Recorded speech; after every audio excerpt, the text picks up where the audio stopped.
So, ladies and gentlemen, welcome to the OP Society channel. You're here with your boy Silent K, Forge Shadow Moses, Tower of God. We are here. Listen, MCU is officially back, which means we are officially back. Yeah, Yeah. we're here with reviewing WandaVision episode 5. But what we're actually going to do is just go through from episode 1, just touch on what's been happening, talk about our feelings watching the show, talk about theory, what we think is going to happen, all sorts. But before we go any further, just the main thing right now: make sure you share, make sure you subscribe. All our new people subscribe. Make sure you share, tell a friend to tell a friend, and let's crack on with this, man. So, just to start the conversation, and just sum it up in one word, I'm going to start with you, Tao God. Mm. How good? What with one word? How much what do you think of the show?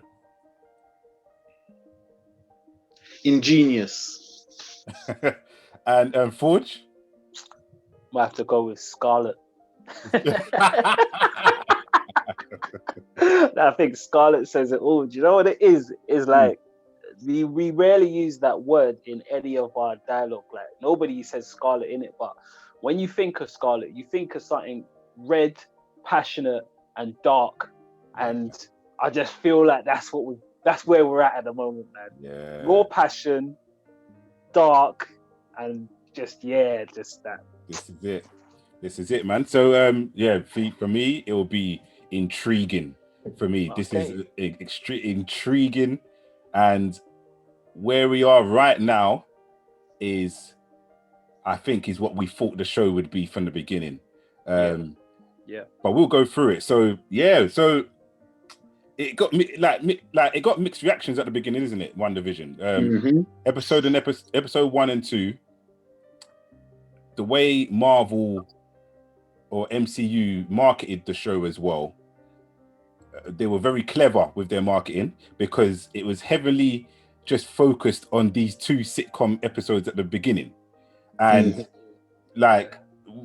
everybody, obviously you knew they were going to do something different, but when the episodes actually came on and we watched it, without being a Marvel fan and really looking out for the many Easter eggs that was planted throughout episode 1 and 2, you would have just thought to yourself, what the hell is this? Like, what is this? For the neutral person watching it, at first I thought it was something that was being poorly executed, like where they're trying to do a sitcom, but it's not really having any, like, the jokes are not landing, it's not really funny, it's just a bit awkward. Do you understand? Yeah. And I was thinking to myself, in terms of what I thought Marvel were potentially doing, I was thinking, damn, this is a bit of a fail. But where we are now, clearly it's a different ball game. So I'll go to you, Forge. In terms of episode 1 and 2, what's your kind of overall thoughts and feelings on them? Do you know what? It's funny because like they got me. They really, really got me in terms of like, I thought it was kind of curse on the show. Go on. I thought it was shit, bro. Like, and do you know what's funny about me thinking it's shit? Is that I even kind of felt like I know what they're gonna do. I know it's gonna go from where it is to something else, but it's been done poorly. And the reason why I felt that way is because a part of me felt like I was about to watch 9 episodes of Brady Bunch, and that's the key. Yeah. The fact that you get sucked in so much that you don't you forget about the rules when it comes to telling the story or what's coming next. Yeah. And I think, like, obviously I don't want to jump into the next episodes, we're going to keep this linear, but like the episode 1 and 2 went from being the shittest to a master stroke of genius. Yeah. Tower God, what are you saying? For episode 1 and 2, what's your sort of thoughts in it? To be honest, like, when I was watching it, I was like, okay, I could see everything's crisp up to the level of what, like, the shooting and production, up to the level of what Marvel can do. And having the little tidbits of those Easter eggs and everything, I was like, okay, this is Marvel, but it's like, obviously is not executed how I would have wanted. Like Marvel usually come out the door like Guns blazing. yeah, guns blazing and like amazing people. But like I literally I think after watching the first episode, I was like to myself, they're doing this on purpose. Like obviously they've overhyped these episodes, so they need to deliver in some sort of way. So there must be something behind it. I know that we want to keep it linear, but I have to pick up on something here, and it's what I just said before, is that what we've witnessed is like a genjutsu. So they've basically showed us something to distract us and then, reveal. And it was mentioned before in conversations we've had off air about sleight of hand. And I just find it very interesting how there's a theme going on. That they keep on. It's like they're almost sitting in the meeting room, and they've got their whiteboard and they've put sleight of hand on top. Yeah. And then every time someone goes off topic, they're like, "Hey, remember? Yeah. Stick to this. Stick to this. If we leave this, we fail in it." Yeah. And it's oh man, it's just too. Like for me, like episode 1 and 2. Do you know what it is?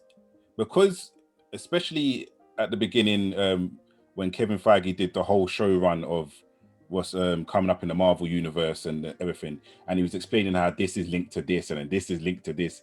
So in my mind, the whole time when I was watching episode 1 and 2, I was thinking, do you know what? There's something more going on here.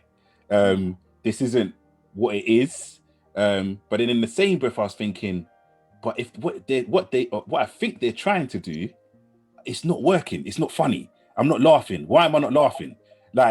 But then, as a Marvel fan, the Easter eggs is what was so excited in episode 1 and 2. So episode 1, the first interesting bit is obviously when the manager was questioning them about where do they live, where have they come from, how long have you been married, and you can see, and then obviously he falls on the floor. He's having like a little moment, a little sort of like a fit or something. He's choking, innit? He's choking on food, innit? Yeah, do you know I just clocked something though? We're not ever talking about the transitions. And and what I noticed is there's two things that transition in the show. And the two things that transition are the technology and the period of time. Yeah. And the children. Yeah. And we know that the children control themselves getting older. Mm-hmm. Yeah. I want to move on to that once we've. Yeah. But I'm just gonna put that there. Yeah. I'm just saying. Listen. You know what's weird about this show, and I think why it may confuse people as well. It's the fact that because of the way it's done, the pacing, like people can't get it. Because like episode 1, 2, and 3 happening inside the hexagon. Yeah. Oh yeah. That's what I'm calling now, the hex. Yeah. Yeah. And then episode 4 is that whole 1, 2, and 3 in one, essentially. Yeah. That's why it's like a recap, innit? So episode 3 is where like a lot of intrigue kicks in. They mention Ultron, and obviously that's a significant moment in Wanda's life. And as Wanda, and the scary thing about that episode is when she's singing the lullaby. When she's singing the lullaby, and you're seeing her zoning into the darker side, and straight away you start feeling worried for Monica Rambeau, because you're like, this isn't a time to be around Wanda. You know what I'm trying to say? Obviously, she said, she says what she says about Ultron. Wanda says, "How do you know about Ultron?" Conversation goes left. Yeah, as you know, she and what happens is as well is what you're talking about, the frame rate, the dimensions on the screen, etc. When Monica gets dashed out, it pans out, and then it becomes a wide shot. It becomes widescreen, and every time it goes widescreen, you know you're in modern day. You know you're not watching real. Yeah, you're with us now. You're not watching Wanda's show. Do you understand? You know what? I have to say this.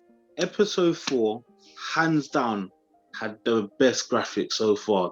Just listen, the graphics are better than the Avengers movie. I'm sorry. No, this is why I had to in the group off this live. Like, I had to emphasize how much they spent on each episode. Yeah, no, 25 mil. Yeah. Like, gone straight to the CG team, definitely. That CGI was epic. Yeah, like you could literally see it felt like particle, every molecule particle coming back together. Just comes together. Yeah, like even to the point when she bumps into the guy, like it takes you by surprise because he's not even there. He's coming together as she walks into him. Yes, in the hospital. Sorry, the hospital. When he faces, So what we're talking about is basically when we look at Avengers Endgame and even Infinity Wars, like you could tell that the budget had surpassed the budget to the point where the CG team just aren't doing the full renders of what they need to do when it comes to the disappearing effect. So it kind of just looked like autumn leaves just like blowing away, that kind of thing. It just didn't look as right. Whereas in the show, when they rematerialize, it looks mad, bro. So episode 4, like a lot, like as we know, it's more of a backstory of Monica Rambeau. A lot of characters are introduced in episode 4 as well. So you've got the girl from Thor 2. She's in Thor 1 as well, isn't it? Yeah, she's in. What's her name? Is it what's her name? Darcy. So Darcy's reintroduced. Then you've got our guy from Ant-Man and the Wasp. He's reintroduced. Obviously, sleight of hand again. He comes in the first one. He showed that he's learned how to do the sleight of hand. So I wanted to wait until this episode to say the sleight of hand is prevalent throughout the whole thing with the magic show, him bringing up the thing. What is it? Even from the first episode, it's like they're trying to pull the wool over Mr. and Mrs. Hart. So it's something about magic, sleight of hand all the way through, like from episode 1 to 5. Yeah. Episode 4, obviously, we know that was epic. A lot happened in episode 4. And then we come to where we are now. Yeah. Episode 5. And episode 4, to be honest, I thought that was going to be the standard. Episode 5. A madness. Listen, even the sitcom was good. Yeah. Even the sitcom was good. And now, where we are now, we have come to appreciate, or I have come to appreciate the sitcom way more now than I did when I was watching at the beginning. Yeah, no, I totally understand what you're saying there, because it's like there was a part of me, episode 1 and 2, where I was just like, I don't care about this. That can carry on somewhere else. I want to know what's going on, really. Yeah. Whereas now we've reached a point where Vision is starting to piece things together. And you notice certain things that are quite funny. For example, where the kids are like, where's Dad? And he's like, oh, Dad's gone to the office. And he's just like, on a Saturday. She's like, we talking about it's a Monday or something like that. And you're like, clearly he's doing things that she doesn't know about. Yeah. And it's like investigating what's actually going on. Yeah. So it's showing you that he's putting the pieces together very, very quickly. Yeah. Is it episode 4 when we see Vision's corpse, or is it episode 3? Episode 4. It's episode 4, yeah. Mm-hmm. Because when she throws Rambo and he comes back in. 3. No, that's episode 3. Sorry, episode 3. End of episode 3. We see Vision. Right. Yeah. Okay. Yeah. Now, even that was a massive, massive moment, because the realm of questions, there's so many things that we need answers about. So Do you know what? Can I just say though, right? Like, nobody looks at Vision as a human being. yeah, Like, nobody sees him as a human being. But for some reason, when his corpse is lifeless, it looks eerie as fuck, man. It's mad. it's scary. It's mad, bro. It's scary. It's a thing where this series has so many parts to it. Like, you can't really put it in a genre like that because it's got the dark element. Yeah, it's so dark. It's supposed to be funny. It's supposed to be a drama. Yeah. Like, you A can't. multiverse. It's a multiverse, blood. It's a multiverse, man. Box it in. It's a multiverse. We now have gotten to the point where it's Monica Rambeau, in it. Mm-hmm. Yeah, she's getting examined. She has just finished her examination, and the colleagues come in and they see her, and they start to sort of talk through what's basically going on, and they're just literally like just bouncing off ideas and stuff. And that's when they suddenly get onto the idea of trying to put a drone into the world that Wanda's created. Okay, pause there. Yeah. So, in that conversation, when they're examining Monica Rambeau, they're talking about how she's sort of talking about how Wanda was in her head, and how she felt fear, like she had no control. She was talking about grieving the trauma that she's going through. And Sean, I hate to stop you right there, but I've had a kind of revelation, not kind of, but like, it's a thing where they took Rambo's blood, and they said they can't fight, they can't see anything. We're gonna have to take another test, and then she refuses to take that test again. Okay. Now we know in the comics that she doesn't have. She may have powers or something. She has powers. So we're gonna go into deep theory soon. Yeah, because do you know why? Because I've been holding off on talking about something that she mentions, and it's the part where they're looking at the board and she starts getting mad about powers and all that kind of stuff. The moment they mentioned Captain Marvel, he was like, "Now this is you know what?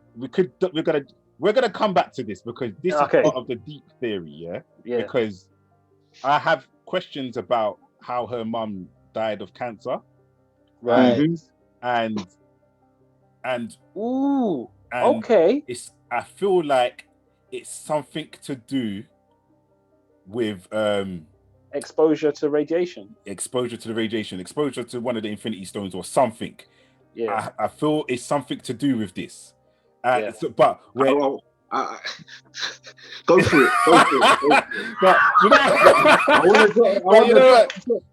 We're gonna come back to this. It's just like I'm trying. I haven't landed yet.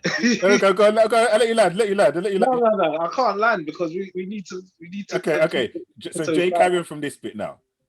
So we've then gotten to the point where there's a bit of an argument on who's actually controlling who and what's going on, to the point where we get to the drone actually flying over and they're seeing the town and stuff.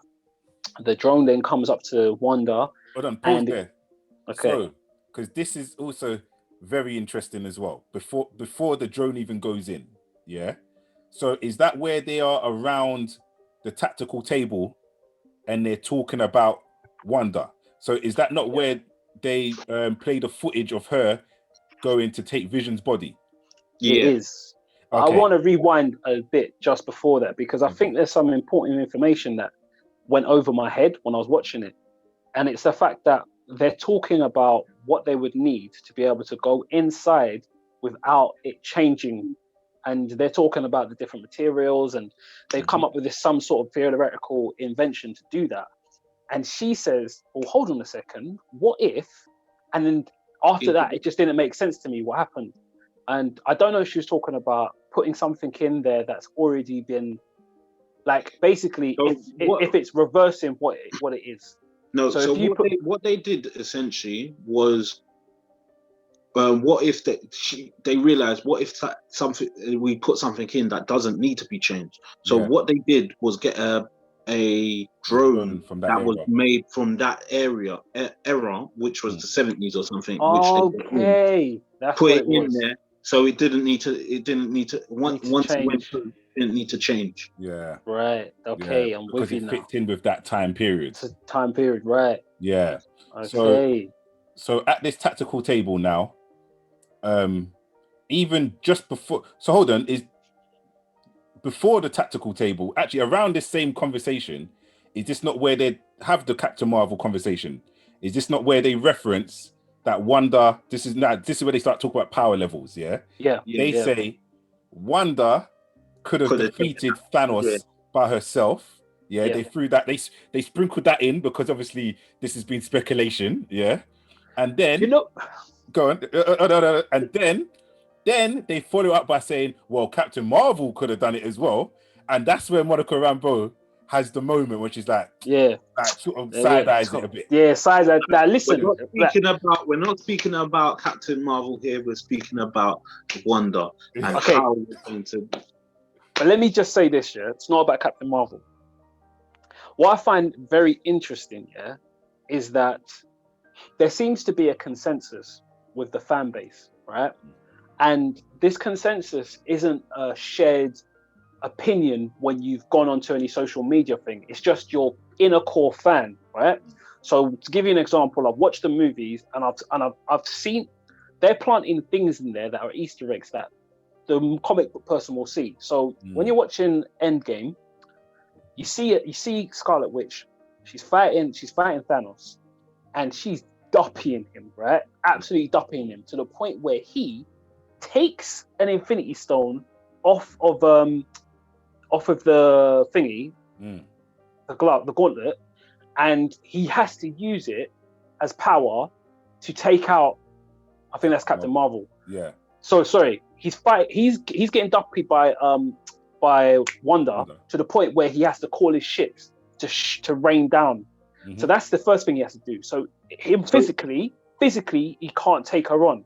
So he has to take the. He needed the time stone one. Yeah? No. No. With Wanda, he uses his army to shoot down. The ship comes in. So that's the first thing he does to counteract that she was overpowering him. Otherwise, he would have got done. But when Captain Marvel then fights him, he has to take off an Infinity Stone and uses the power to blast her. Yeah. So that's the 2 times. And we're getting to see power levels because that's a one-on-one fight. There was 3 people against Thanos. These 3 people were Iron Man, Thor, and Captain America at their peak. Yeah. This is them at their peak, right? Yeah. I mean, Captain America's even using flipping Mjolnir and that. Yeah. Now, if the 3 of those men who we know are OP, they're OP. Sorry, Thor is a god, right? Yeah. Couldn't take on, and let's say Thor's not his normal self, but at the same time he's still super powerful. He couldn't take Thanos on, right? But these 2 women individually one-on-one, like that shows you something. Not only does it show us something in the movies, it showed it was a little bit of like it was just something just to tickle us, just be like, hey, look at this. But they're mentioning it again for a reason in the show. Yeah, they're letting us know that you need to know the levels of power. There's a hierarchy going on here. You have to know. It's a thing where actually, Brad, you're going. It's a thing where, like, you could say that in the Marvel universe, Thanos ain't as powerful as it seems, because half of the time we saw him, he had at least one Infinity Stone. Without those Infinity Stones, Scarlet Witch could have taken, Captain Marvel could have taken him. I'm not sure about Hulk, but Thanos, Thor might have taken him as well. I'm not gonna say he's not as powerful as he is super powerful. He's on. He's a titan. He's above them. He's a mad titan. I think what they're trying to show us, what they're trying to explain to us, is that Scarlet Witch and Captain Marvel are in that realm of level of power as well, if not more.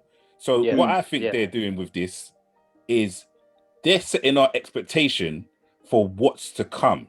I feel like they're almost kind of saying this might be like the base level now of like OP power, because remember, we're going into like the Eternals. We're going into Thor, Love and Thunder. Like, there are going to be some people that come whose levels is clear. Do you understand? What's my guy in thingy Guardians of the Galaxy? Adam, the guy that they're making, the Warlock. Adam Warlock. Yeah.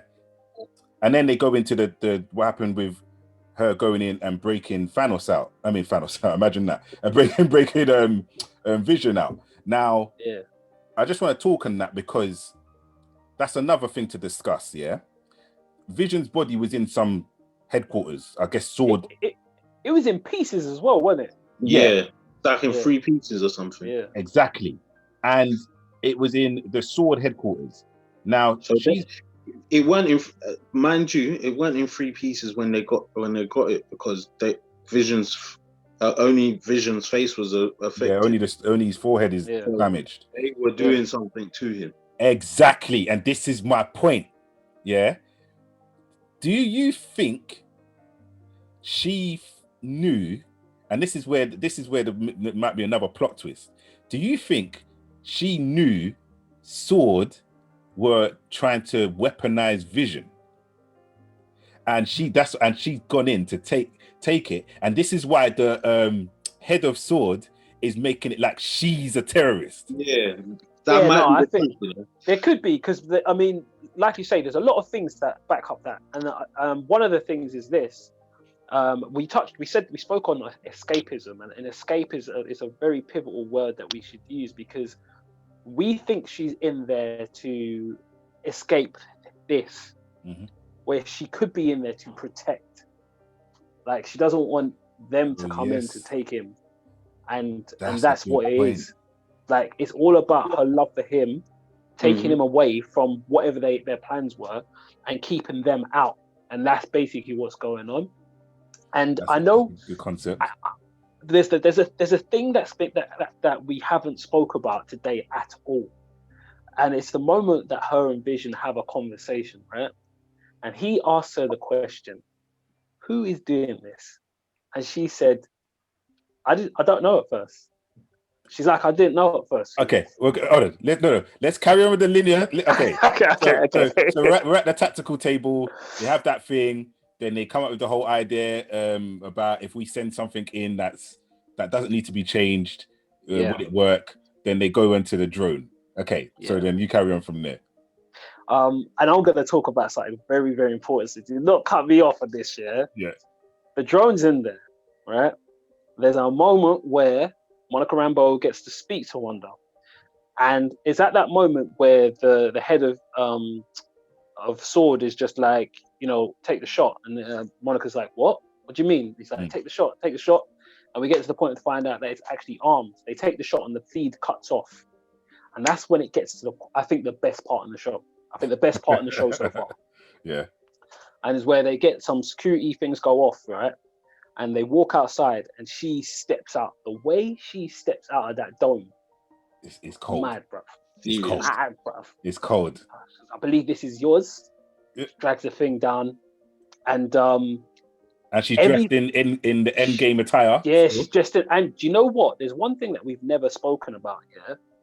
And they're too smart, bro. When we first meet Wanda, she has like a kind of a Russian accent. I want to say, what's the place they were in? Sokovia. Sokovia. She's got a Sokovian accent, right? And then throughout the MCU, the different movies, it slips into American, it slips in and out, and you don't know why. You're just like, why is it? Is she a bad actor? And she's like, no, they mean to do that. And then in the show, obviously, it's the American sort of like, white picket fence kind of thing. So you get why she speaks that way. The moment she steps out of that dome, accent. Yeah. She's got that Sokovian accent. She's cold. Yeah. It was quite strong as well. Very strong. Yeah. In that moment where she's got the Sword people around her, and she's got Monica Rambeau in there. And I'm not going to talk about what she does. Mhm. I'm going to talk about on what Rambo says, because I think we have to pay attention to a lot of the things they say. Yeah. She says, you are smarter than this. You know that you could be in my head and realize that I had nothing to do with the drone, like with it being armed. There's something in that. Uh-huh. So to me, it plays on this whole maybe Sword are the enemy in this thing. And I can see that, because you can see there's a bit of friction with the relationship between the commander and Monica straight away. Mhm. Like you can tell there's some friction, like she's been grounded. Obviously her mum used to head it up, so it's just like really truly it should be mine anyway. Yeah. And he shoots her down at a lot of stuff as well, and he's being a bit of a dick. So she's clearly trying to be a mediator here and shield from like everything that could be sort of coming her way. But then obviously it gets to the point where Wanda's just like boom, turns all the other soldiers. That's how powerful she is, to turn all the soldiers. And the thing is does she do it physically or does she do it mentally? That's the question we have to ask ourselves. What if you watch the footage again? Mentally. The way she flicks her hand, she puts the like the orb in her hand, and she actually turns around. She's walking off and she flicks it like that, and they all turn to turn and aim at him, and their eyes are all red, and you're like, the levels she's demonstrating now, bear in mind, she's got a whole community that she's controlling as we speak. Yeah. And she's come out and, she basically said, if you stay out, nothing's going to happen to you. Yeah. But if you step in, there's a problem. And if you look again, it's like she actually changes the shield again, because another red. She makes it, she makes it visible. Yeah, so it's more powerful now. She makes them aware of the barrier that's between them and basically them and us thing. So she's literally, that's interesting, because you can see it as someone who's bad wouldn't tell you not to come in somewhere, and they wouldn't show you where the place is as well. So there seems to be an element of moral, kind of like a moral compass that's kind of like navigating her way throughout this kind of thing. Basically, she's just treading the line, ain't she? Well, yes, she is, but there's that, like I say, when I go back to that whole moral thing, it's like, for example, when we now are inside the story and the dogs die, and I'm sorry, the whole Agnes and the dog thing, she's trying to spark something with the kids. Yes. She's trying to force the kids to do something, or force Wanda to do stuff. Yeah. And you know what? Pure manipulation going on here. Loads of it. Because when she speaks to she puts Vision onto basically what Vision's doing now. Because she's just like, she ain't like us. Oh, by the way, she's clearly planting seeds. Now with the dog, she's trying to force Wanda to use her powers to bring the dog back alive. That's what I feel. And this is where she doesn't want to do that, because again, it's, her morals don't know that it's not right to do that. But then she's done it with Vision. She's done it with Vision. But the worst thing is, she's trying to push it's a thing where there's something behind it about Agnes, isn't it? Because she's trying to push the boundaries. Vision, technically, he's a robot. He's a synthezoid. He's not technically a human. But has she done it to Vision? All this time we're saying we have. I don't think she has. I'm on the same page as you. I think he's still got, like, the program inside him are still like rebooting and catching up. And I think it's at like more of an advanced stage, because obviously his technology is way advanced. It learns very quickly. Do you understand? Yeah. And we are now at a point where it's struggling to make ends meet, to make sense of what's going on. And this is where the questions are beginning to fire out. I feel like, just touching on Vision, and let's talk about some character development here. I feel like the character development that we've seen in this sitcom with Vision has been way more than we've seen in the Avengers movies. Yeah, you understand? 100%. 100%. Because what's going on with him, I'm actually like I'm even respecting the actor more. Like, I don't know what's going on. Like, I want to talk about when he was speaking with the Asian guy, and when he was speaking with the Asian guy, he was trying to bring them up to speed with emailing, and then they get the email from Sword, and then everybody in the room starts saying it in this like really like eerie way, and then after that, the guy was like, Vision, what do you make of this, man? What do you make of this? It's only a joke or whatever it is. And then Vision touches him, then he spazzes out, bruv. Yeah. And he's like, who's doing she's doing this, I can't go, I'm so scared. Da-da-da-da-da. And he just, Vision's like looking like, calm down, innit? Like, make sense of what you're saying, innit? And he's like, she's doing this, who's doing this? And he's not telling us, he didn't say who's doing it. And this is why we can't 100% wholeheartedly say it's Wanda. No, it's not. Yeah. I have a theory about that. Yeah.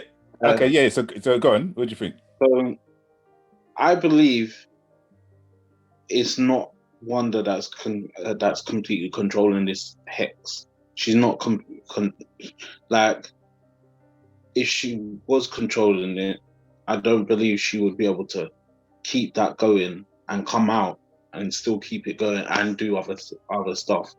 I reckon it's a kind of partnership, a marriage between her and somebody else. It might be Agnes, I don't know. Or as is proven, people from other realities are coming into the show. Can we just say though that it might be a merger of two different people? I don't know. You have to ask the question, how did he manage to tap into my man's, is it Norm's mind without the stone? Whose? He Norm. was able to tap into the Asian guy's mind, wake him up without the stone. Right. I mean, that kind of, I think that touches on the technology then, really, doesn't it? If it was magic, Vision's not magic, bruv. Yeah. Episode 5 was the Lagos. Lagos. Yeah, because she wipes it. Is the like the bounty. Yeah. I remember I like that one especially because you know how Lagos kind of went wrong. Like the bomb wasn't supposed to go off. It's like a spillage. Like it didn't go to plan. Yeah, they said to was it to clean your mistakes or something like that. Use Lagos, and obviously it's her that flung what's his name up into the building, and then it exploded. So that's like, for her, people, there were casualties, and she feels it's her fault. Mm-hmm. Do you understand? So it's very just the little, you know what I mean, the all-purpose seasoning that they're sprinkling on this year. Yeah, man. It's just it's on point, bro. It's on point. For me, this is why I'm saying the sitcom is even sick, yeah? Or this sitcom was sick anyway. Mm-hmm. When Vision went, Wanda, you can't control me like that anymore. And she goes, really? Play credits, yeah? Literally, yeah? Play credits. She's walking off, yeah?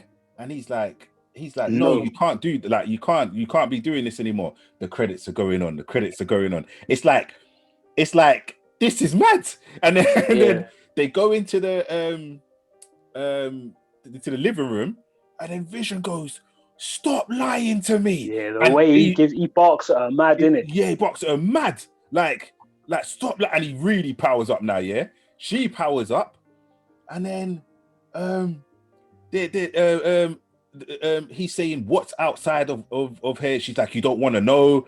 The whole dialogue is... Hey, there's a thing that you didn't say also. Sorry to cut you off, but he says, Wanda, why are there no kids in Westview? Yeah. And she's just like, what do you mean? He's like, I walk past the park every day. I see no kids, but our kids. They're the only kids in there.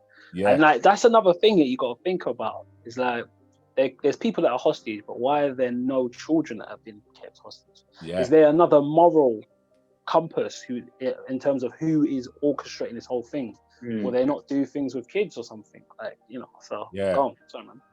So he's asking her what's outside of it. She's like, you don't want to know, and he's like saying you said, and then he said, you don't have the right to control that for me, because basically she's saying like you can't go out there, like you don't want to know. And he's like, who are you basically to say whether I can go out or not? And then that's when she's like, you've never spoken to me like this before. Like that's when she's like sort of changing her tune a bit. And then what she does, she does ultimate manipulation on him, because she says, you've got 2 kids, you're a father of 2 kids, you're my husband. She does all of that stuff to manipulate him. And that's when he realizes there's no kids in the... That's when he goes into no kids. Yeah. And then obviously say that again. That's when we realize what? Oh, what I said. Yeah. That's when he says the no kids bar. He floats down. They're sitting on the couch, and she's like, "To be honest, I don't even know how this all started." Yeah, that is another key moment. And as she says, "I don't know how it's all started." Ding dong! Ding dong! Ding dong. Vision looks at her and she goes, "That's not me. Don't you believe me?" And then he goes, "Well, ultimate there's something about calculating the law of averages or something like that. I have reason to doubt," or something like that. Yeah. So she sort of like kisses her teeth, gets up, opens the door. The camera pans behind his head. You can see his hair. So straight away we're like, "Oh, it's Quicksilver." It's Petro. It's Petro. His hair. It pans back to the front. I am so glad they showed his face, bro. It's the X-Men. Quicksilver. Execution's mad, bro. X-Men universe. Spoiler. The execution is mad, bro. Now, we are gonna listen. This episode's already been a chat, but we're gonna. It opens up the floodgates. Yeah, we're gonna chat. So let me get my notes. So, for those at home who are watching this, and who are not familiar with the whole like business side of this, Studio Wars. Let's call it Studio Wars. Studio Wars. Marvel many years ago was going into bankruptcy, and they decided to sell specific characters and franchises to different studios to generate money, and they also kept the main core of the Marvel characters. So they sold a whole Fantastic Four franchise to Fox, as well as the X-Men franchise to Fox, Deadpool to Fox. No, X-Men went Sony. Sorry. No, X-Men went Fox. Spider-Man went Sony. Spider-Man went Sony. Hulk went Sony. Yeah, basically. All right. Then as which just left them with the core characters that we know today, Captain America, Thor, and so on. As they got more and more money and MCU is making more of a success and groundbreaking movies, slowly they've been able to acquire their characters back, or in the case of Spider-Man, make a deal with Sony to get their characters back into the MCU universe. And at the end of 2019, they acquired Fox, which now means they now have right to everything associated with the X-Men universe, everything associated with the Fantastic Four universe, and everything associated with the Deadpool universe. Okay, so as you know, them movies, your X-Men films, your old Spider-Man films, all of that is not part of the MCU. So this is why this is so significant, because we all know this movie leads into what we call Doctor Strange and the Multiverse of Madness. We also know that this show is the beginning of the new Marvel phase.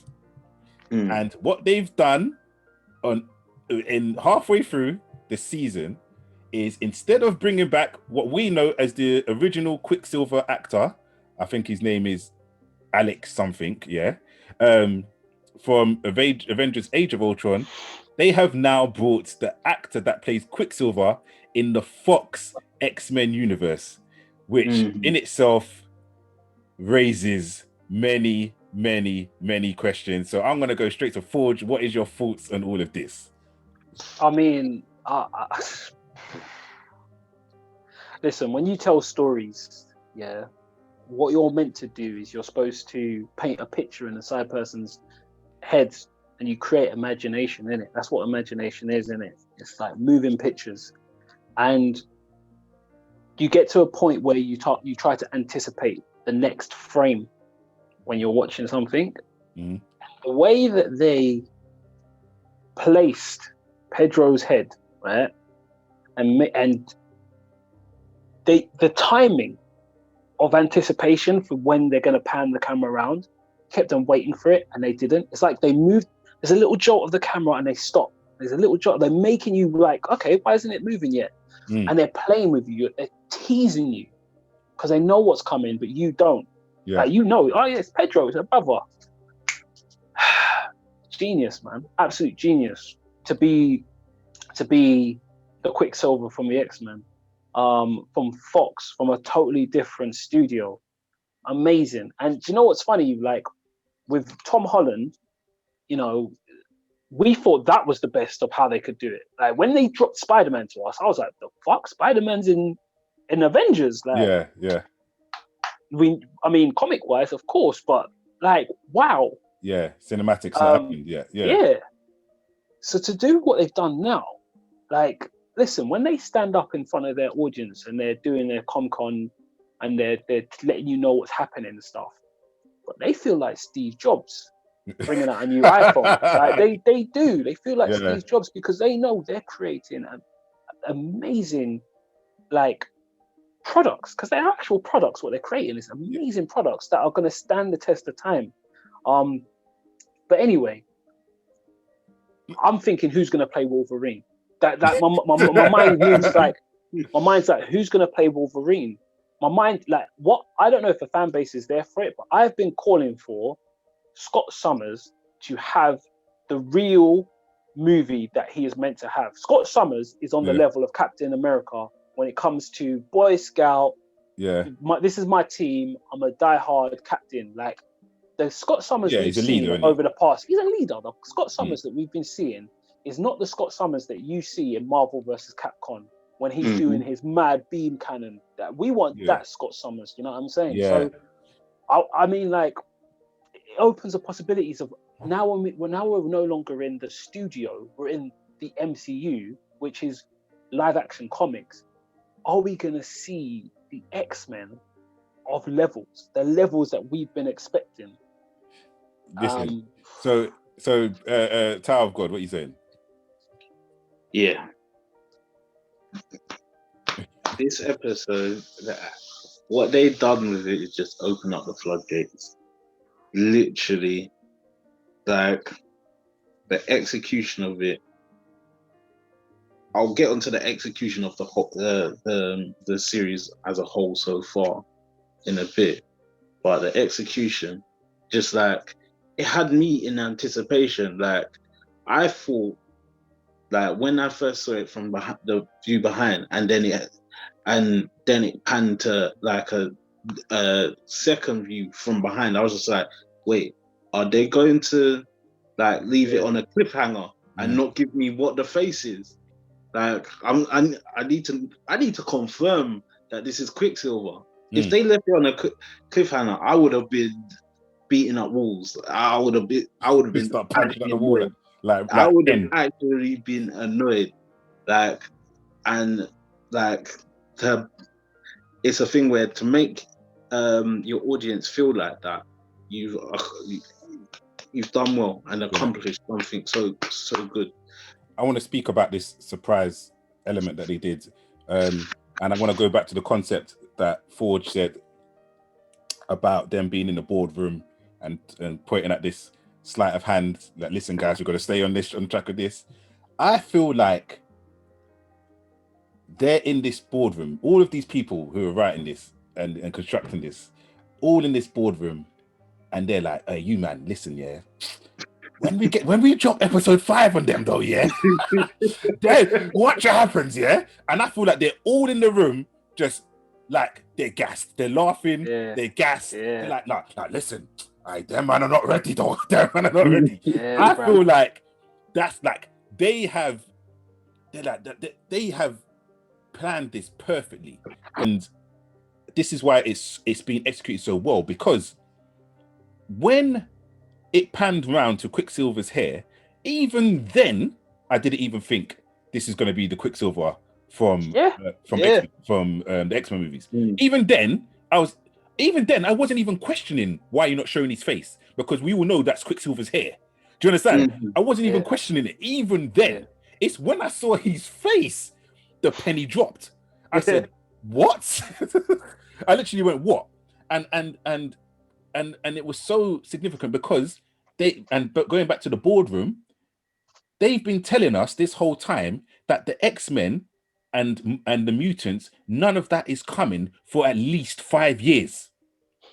At least, like, we have to go through this whole phase before we're even going to see any inkling of this taking place. But what they are doing, is they've dropped this surprise on us. And what they are doing, so this is why, coming back to why I'm saying I appreciate the sitcom so much more now. And it's something that Forge said earlier today.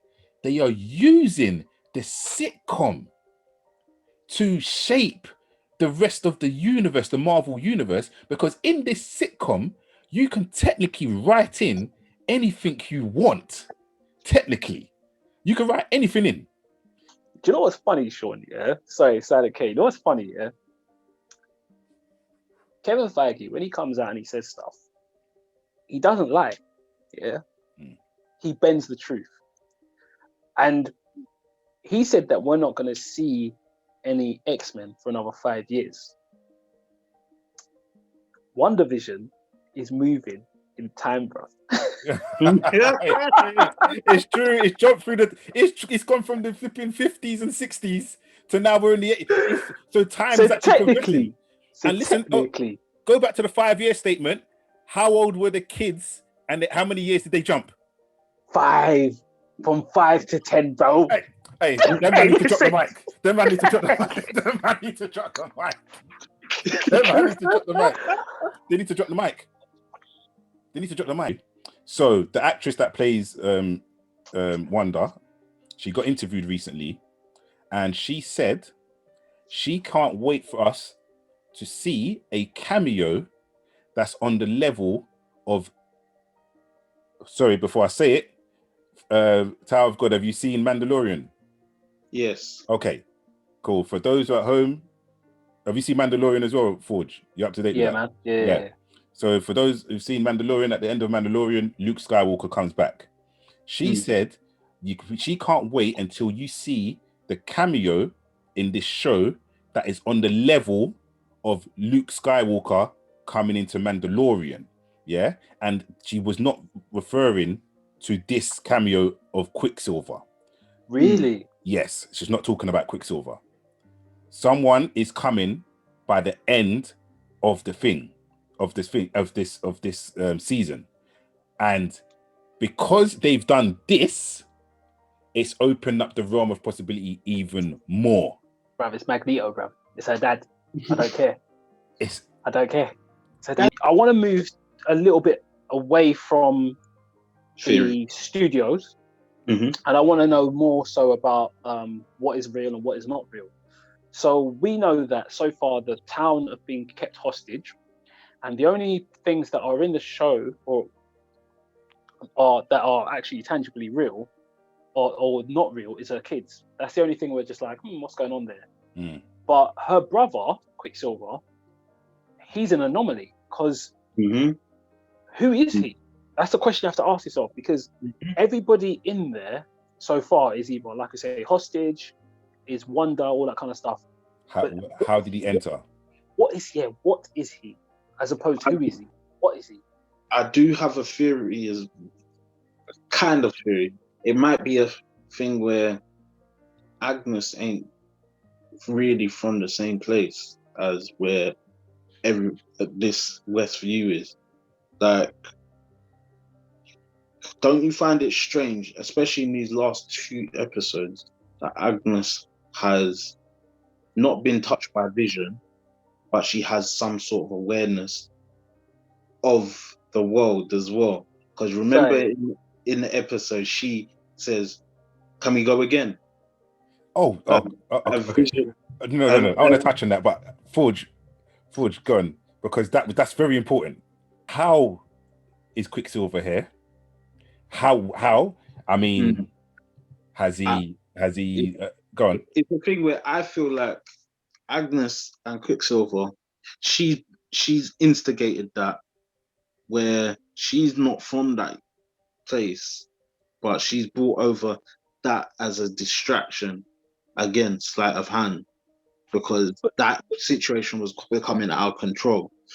Because there's a very, like, there may be the second theme apart from a sleight of hand is this fact of control, where Scarlet Witch, she feels like she needs to always be in control as well, which is why she finds it, and why she's trying to shape this world around Vision so he doesn't realize. But also the anomaly as well at the same time is her kids. She can't actually control her kids either. No. So The magic are working on them. So just to pick on what you were saying earlier, when Agnes turns around and she's like, "Shall I do it again?" It is interesting the things that she's actually saying. For example, when she's with the black guy, is that like, her husband? I'm sorry. I don't know, man. All I know is that they were both open to talk to Vision about what's actually going on, and then they were like, "Actually, we've said too much." Is that Ralph? Sorry. Is that Ralph? I Because can't remember. when she comes in the first episode, I took note of this earlier. When she comes into the first episode, she goes, "I'm your neighbor to your right. I'm the neighbor to the right, not your right, my right." So we only see we haven't seen Ralph, you know. We haven't seen him yet. We haven't seen Ralph. We have not seen him. Who is the black guy? He I swear they say his name. I can't remember his name. But he's not Ralph. We've not seen her husband. Because if that's not Ralph, and she's supposed to be the neighbor to the left, to the right. Do you know what? Do you know who else is because I don't know why this person is keeps popping up in my head. You see the postman? Yeah. There is something about the postman. I don't know what, but the postman says your mum will make sure everything's all right or something. Yeah. She'll find seems to know a bit more information as well. Yeah. I don't know what, but he could. I don't know. Let's just keep an eye on the postman. They always put in these characters that have little minor moments, and then later on you're like, oh, I remember you. So just keep an eye on the postman. I'm not sure what, but he's saying one too many things, and he's saying things like he's aware of a bigger picture. Do you know what I mean? And it's them people. So Agnes is displaying she's aware of a bigger picture. She knows she's in a show. She's the only person that seems to know she's in a show. Yeah. So that's what she said. Do you want to take it again? I'm meant to pick up the kids. Okay. You know what I mean? So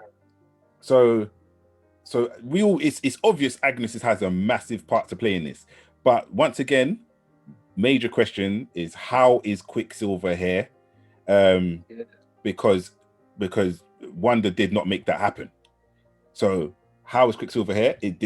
I mean, can Quicksilver reach Flash level speeds? Can he go through time?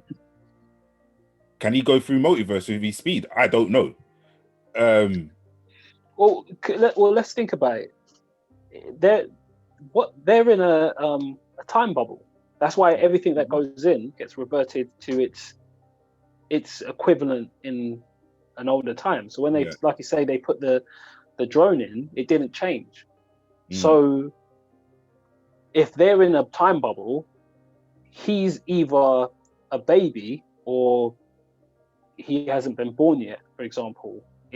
So he can still exist. He's not dead. Do you know what I'm saying? Hold on.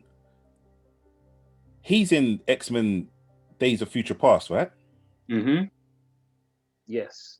What time is that set in? 80s. It's the 80s. Yeah.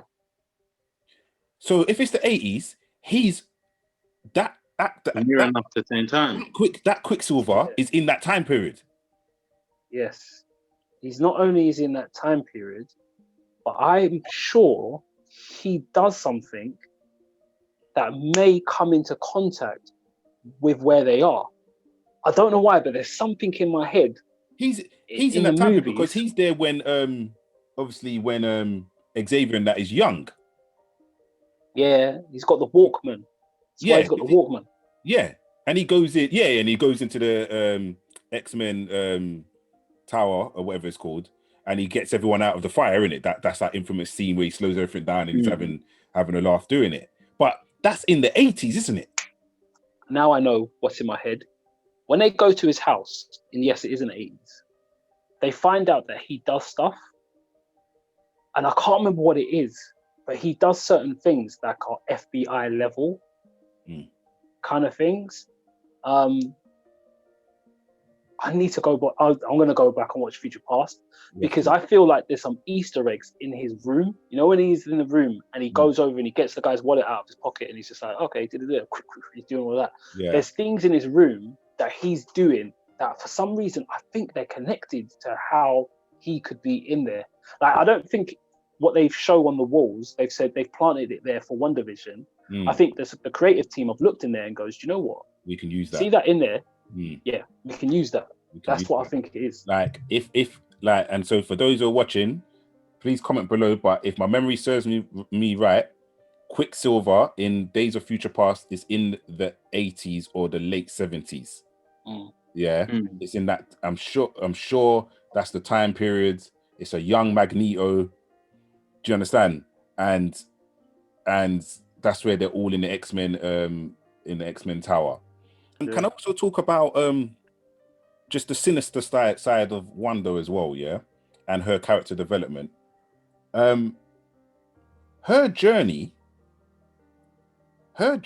everything she's been through, yeah, is only going to create someone who's really, really, really bad, yeah, because firstly she lost her parents, yeah, she then lost her brother, yeah, she then finds hope. She drains the Avengers and it's all going good.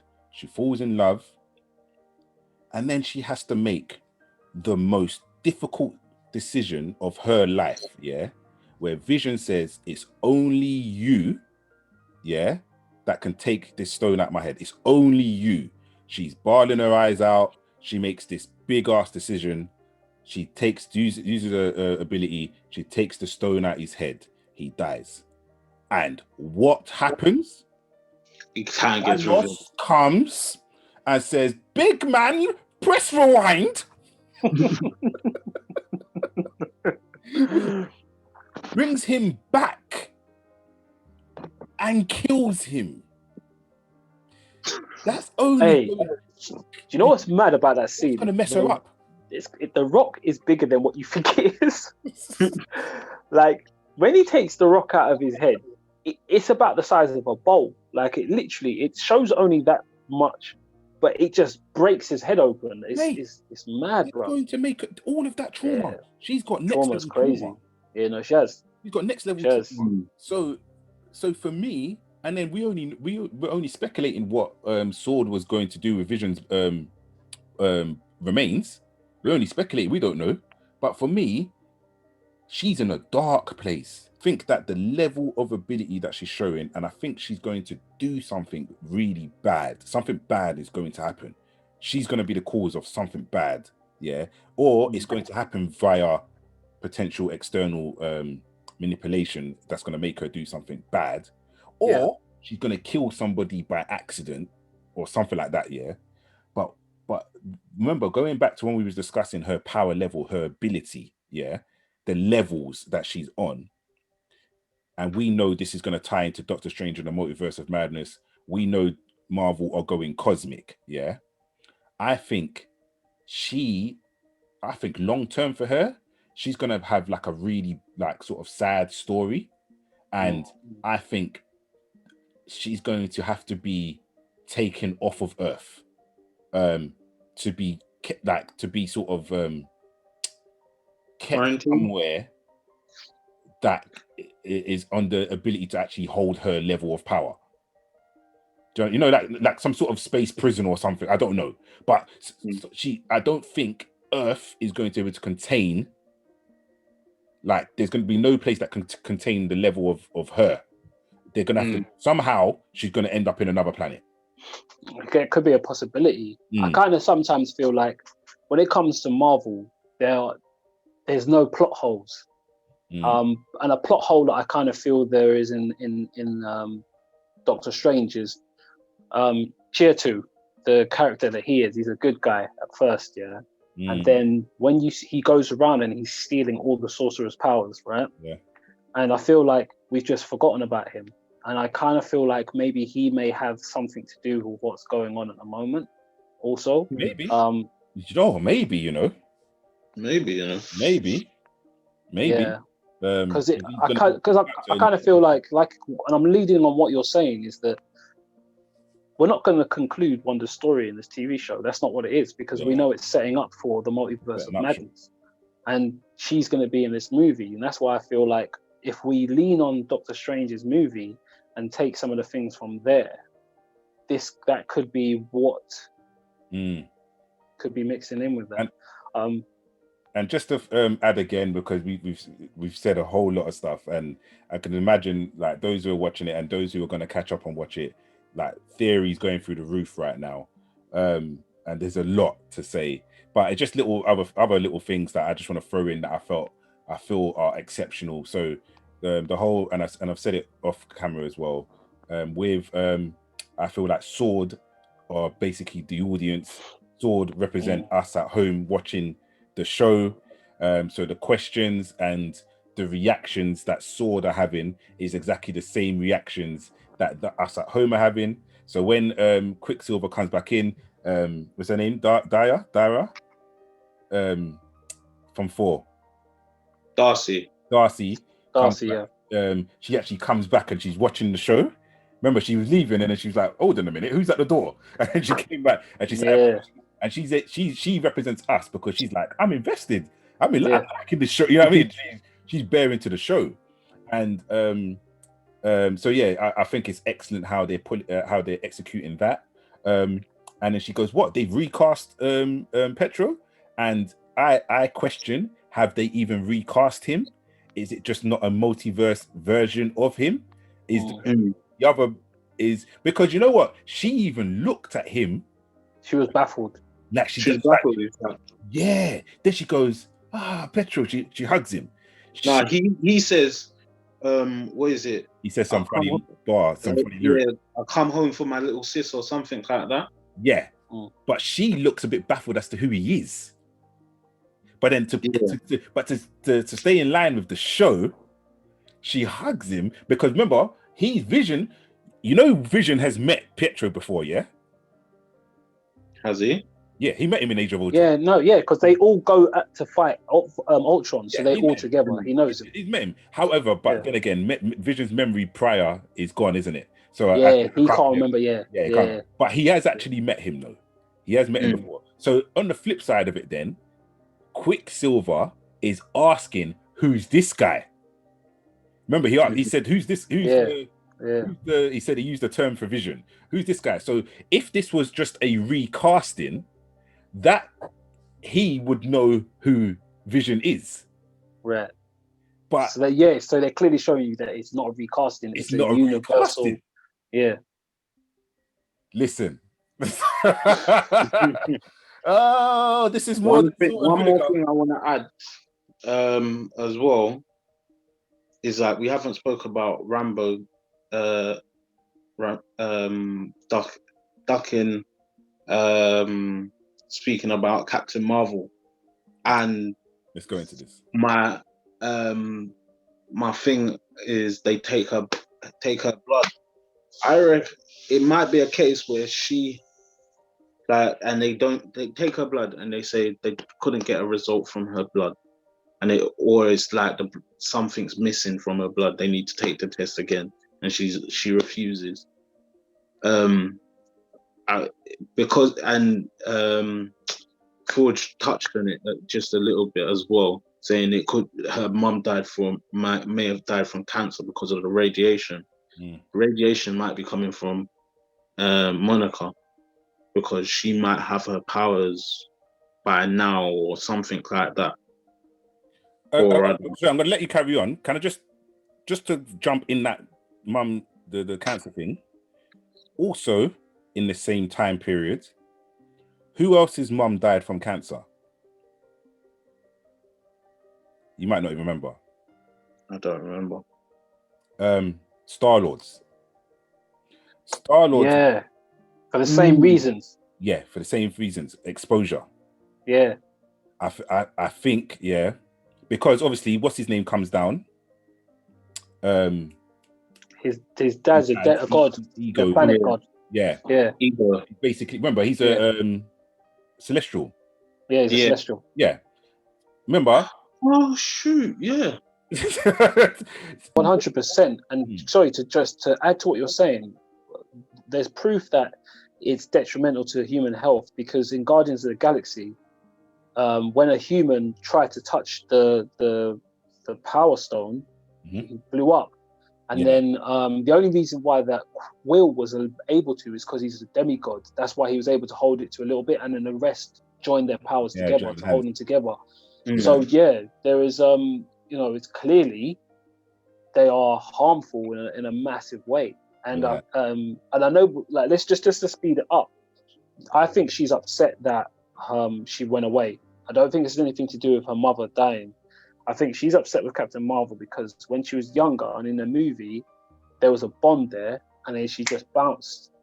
And I feel like she feels some sort of separation anxiety and hurt over the fact that she weren't there for when her mum was sick, and they're supposed to be besties, and she weren't there when to look after or help. So I think that's where there's some sort of like shade that she's throwing towards her, and she's upset.